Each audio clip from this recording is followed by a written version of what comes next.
बाळ्या आणि एक मैशा नावाचा आहे भिकारचोट, ते सोलापूर जिल्ह्यातलं कुठलं तरी. एकनाथ शिंदे साहेबांविषयी बोलायचं नाही, तुम्ही बाकी जरांगेवर बोला, कोणावर बोला, आम्हाला त्याच्याशी काही घेणं देणं नाही. एकनाथ शिंदेची थाप घेण्यासाठी, पाठीवर थाप मिळवण्यासाठी त्यांनी तो केविलवाना प्रयत्न केलाय. ज्या एकनाथ शिंदे मुख्यमंत्री असताना आमचं ओबीसीचं वाटोळं झालं राज्यामध्ये. नमस्कार, story.com व्हिडिओमध्ये तुम्हा सर्वांचं स्वागत. काल नवनाथ मागमारे जे ओबीसी नेते आहेत त्यांच्यामध्ये आणि शिवसेना एकनाथ शिंदे यांच्या शिवसैनिकांमध्ये शाब्दिक बाचाबाची झाली. नेमकं काय झालं आणि काय झालं हेच सांगण्यासाठी आपल्यासोबत आहेत स्वतः ओबीसी नेते नवनाथ वाघमारे. सर, खूप खूप स्वागत तुमचं story.com मध्ये.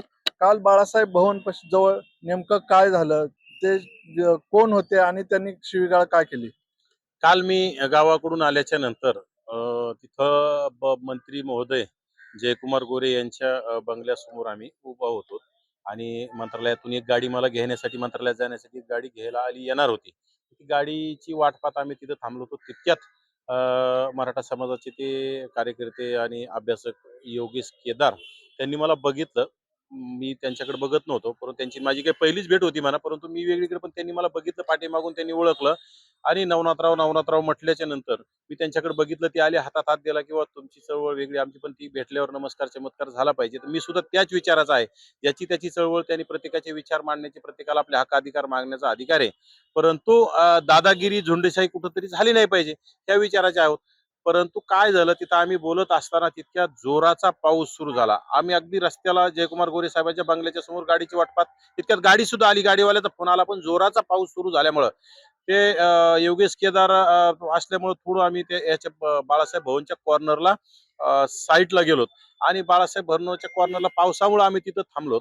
पण तितक्यात काहीतरी भिकारचोट वृत्तीचे, ज्यांना फक्त व्हिडिओ काढून, आता सगळ्या महाराष्ट्राला ते माहिती आहे की फक्त सोशल मीडियावर कोणाला शिव्या द्यायच्या गलीच्या भाषेत, खरं तर त्यांच्या आईने त्याला शिव्याचाच बोळा दिला असेल आणि खरं तर ते ओरिजिनल निजामाच्या पैदाशीचेच असले पाहिजे, कारण की ते मराठा असू शकत नाहीत. मराठा लोक अशा गलीचे शिव्या कुणाला देऊ शकत नाहीत. त्याच्यामध्ये ती एक बाळ्या नावाचा, एक पुन्हा ती मैशा नावाचा असं काहीतरी आहे ते, आणि ते मूळ फक्त स्टंट करून, आणि ते आले तसेच आमच्याकडे येताना त्यांच्या माणसाने एक स्पेशल लगेच मोबाईल काढून व्हिडिओ करण्याची तयारी.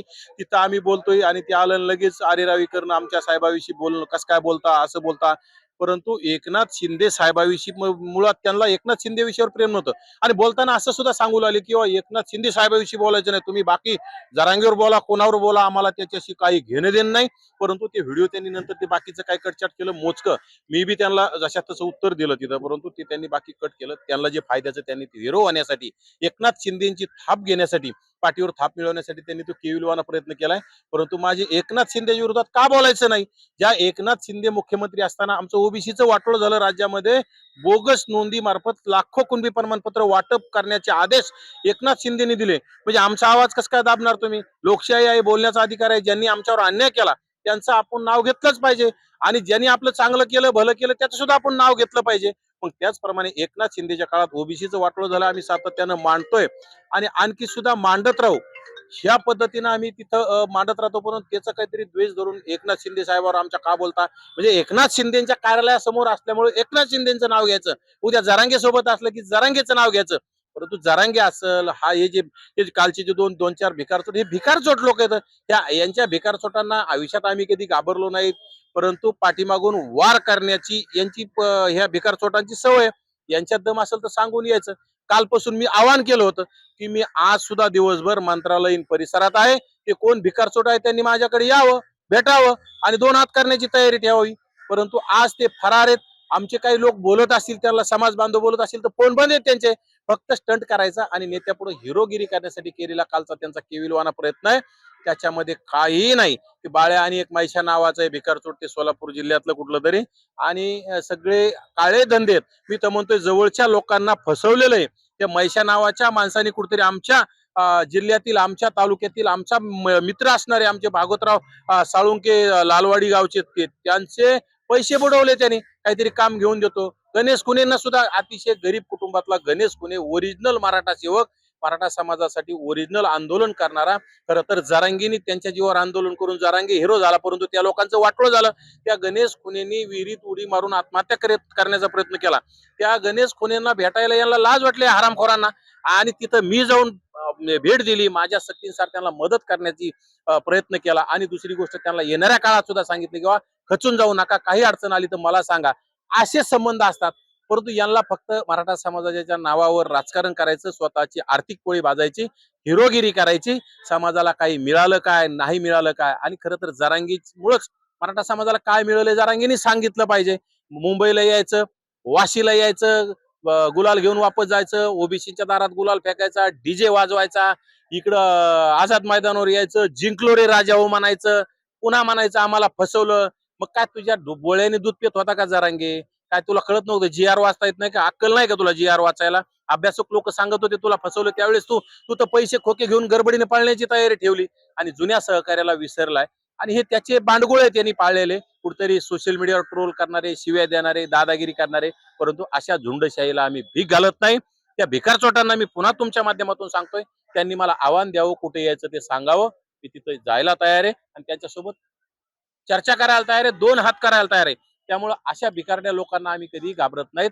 आणि खरं तर कालचा व्हिडिओ त्यांनी एका बापाच्या अवलादी असताना त्यांनी पूर्ण व्हिडिओ टाकायला पाहिजे होता. त्यांनी दाखवलाय की नवनाथ वाघमारेला आम्ही शिवे देत, पण जे एका बापाचे असतील तर त्यांनी पूर्ण व्हिडिओ टाकावा. नवनाथ वाघमारे त्यांना काय बोललाय ते कळून जाईल ना. परंतु फक्त स्टंट करायचा, हिरोगिरी करण्यासाठी केलेला स्टंट आहे, बाकी काही नाही. बरं, आता तुम्ही म्हणतात की लाखो कुणबी प्रमाणपत्र वाटले जातात, ओबीसीचं नुकसान होते. मात्र मनोज जरांगे तर म्हणतायत की कुणबी प्रमाणपत्र दिले जात नाहीत, व्हॅलिडेट दिले जात नाहीत. हे बघा, विहिरीत नसेल तर पोऱ्यात कुठून येणार आहे? कुणबी प्रमाणपत्र बोगस नोंदी मार्फत वाटप सुरू आदेश दिले, परंतु बोगस वाटप झाल्याच्या नंतर ते ओरिजिनल असले पाहिजे ना. ओरिजिनल असले तर जात पडताळणी समितीकडे न्यायालयात टिकते ना.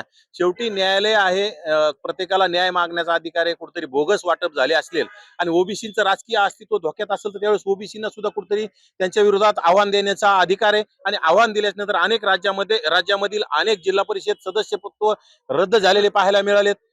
नगरसेवक पद रद्द झालेले पाहायला मिळेल. आता येणाऱ्या काळात पंचायत समिती सभापती पद, असे अनेक पद रद्द झालेले दिसतील.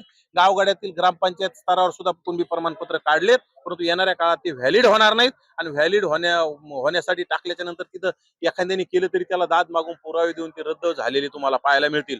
म्हणजे फक्त समाजाची ओबीसीच्या आणि ओबीसी मध्ये घुसखोरी करण्याच्या नादात समाजाची फसवणूक आहे. चांगलं ईडब्ल्यूएस असणारं आरक्षण आचं वाटोळं केलं. एससीबीसी नको आम्हाला, ईडब्ल्यूएस नको आणि ओबीसीच पाहिजे. म्हणजे निजामी मराठ्यांसाठी ज्याला जिल्हा परिषद पंचायत समिती लढायची, यांच्यासाठी ह्या भिकारचोट जरांगीने आंदोलन केलं. आणि त्याचे हे भिकारचोट बांडगुळ, ह्या पिलावळी त्याच्या तुकड्यावर जगून कुठतरी लोकांना भुंकण्याचं, ट्रोल करण्याचं काम करतात सातत्याने, बाकी काही नाही. लक्ष्मण हाके यांनी सुद्धा पक्ष स्थापन करण्याची घोषणा केली आहे. काय सांगतात, तुमचा पाठिंबा असेल का त्यांच्या पक्षाला? ओबीसीचा एक पक्ष म्हणून त्यांनी ते स्थापन करतायत, तुमचा पाठिंबा आहे का? हे बघा, आम्ही दोघं सहकारी आहोत, जोडीदार आहोत. आणि राज्यातील ओबीसी आम्हाला दोघांना बी हाके सरांचा कार्यक्रम लावला ते तिथं मला बोलवते, माझा जरी कोणी कार्यक्रम लावला तर हाके सरांना बोलवते.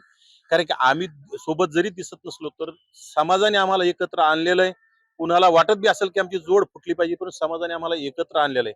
आणि ओबीसीचा पक्षाचा विषय अद्याप आम्ही काही स्थापन केलेलं नाही. घोषणा केली जर आमच्यावर अन्याय होत असेल तर आम्हाला काहीतरी पावलं उचलावी लागतील ना. जर आमच्या ओबीसीचे मंत्री आमच्याच बाजूने बोलत नसतील, आमच्या ओबीसी उपसमितीचे अध्यक्ष बोलत नसतील, ओबीसी आमचा डीएनए म्हणणारे मुख्यमंत्री आमच्या बाजूने बोलत नसतील, ओबीसीना न्याय देत नसतील, विरोधक एकनाथ शिंदे सारखे विरोधक ओबीसीचं सगळं वाटोळ करण्यासाठी मग्न असतील, आणि राष्ट्रवादी तर काहीच बोलायला तयार नाही. विरोधक पार्टीत सुद्धा काहीच विजय भाऊ वडेट्टीवार आणि नाना भाऊ पटोले व्यतिरिक्त राज्यामध्ये कुणीच बोलत नाही. मग हे जर बाकी नेते बोलत नसतील तर कुठेतरी ओबीसीचा पक्ष असला पाहिजे असं आमच्या कार्यकर्त्यांच्या मनात येतं. परंतु अद्याप आम्ही पक्ष स्थापन केलेला नाही. योग्य वेळी आम्हाला वाटलं तर नक्की आम्ही पक्ष स्थापन करून दंड थोपटायला सुद्धा घाबरणार नाहीत. प्रस्थापितांच्या खुर्चीला हादरा द्यायला सुद्धा आम्ही घाबरणार नाहीत. कारण की गावगाड्यातील 18 पगड जातीतील 12 बलुतेदार, 18 बलुतेदार आणि राज्यातील 50-55% पैकी ओबीसी पैकी माझ्यामध्ये 40-50% ओबीसी आमच्या सोबत असेल. भाजपने बी फसवलं आणि सगळ्याच पक्षांनी आतापर्यंत ओबीसीला फसवलं. त्यामुळे ओबीसी नक्कीच ओबीसीच्या पक्षाला कुठेतरी कौल देण्यासाठी प्रयत्न करेल आणि सातत्याने येणाऱ्या काळात आम्ही ते बघूयात. हे होते नवनाथ वाघमारे. कालचा जो स्टंट होता तो फक्त एकनाथ शिंदे यांची पाठीवर थाप मिळवण्यासाठी होता, असा आरोप नवनाथ वाघमारे यांनी केलाय. कॅमेरामॅन दीपक साळुंकेसह मी प्रकाश पाटील, story.com, मुंबई.